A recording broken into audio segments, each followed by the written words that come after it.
ஏங்க எல்லாம் எப்படி இருக்கீங்க? தங்கப்பாண்டிய பத்தி தான் பேச போகிறோம். நம்ம தமிழ் சினிமாவும் பிரபலமும் என்ன பண்ணும்னா, யாராச்சும் ஒரு இதில் ரீச் ஆனா, அவங்கள கொண்டா எல்லா நிகழ்ச்சியிலும் போட்டு வறுத்தெடுத்து, அவர பார்த்தாலே வெறுப்புணர்வு உண்டாக்குற மாரி ஒரு சூழ்நிலை தான். அதே மாரி தான் கூமப்பட்டி தங்கப்பாண்டியன் பார்த்தீங்கன்னா, அந்த இடுப்பளவு தண்ணீல நின்னுக்கிட்டு, அந்த பசுமையான ஏரியாவுல, "ஏங்க எங்க கூமாப்பட்டிக்கு வாங்க லவ் ஃபெயிலியர்" அப்படின்னு சொல்லும்போது, அந்த ஃபீல் நல்லா இருந்துச்சு. நல்ல மக்களிடையே பிரபலம் ஆனுச்சு.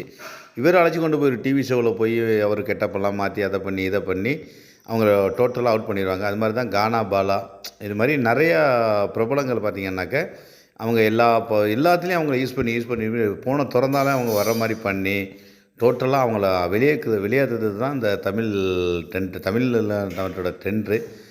இது எப்படி சொல்கிறதுனே தெரியலை. தங்கப்பாண்டியன் வந்து மக்கள்லேருந்து கொஞ்சம் கொஞ்சமாக விலகிட்டு இருக்கார். நன்றி.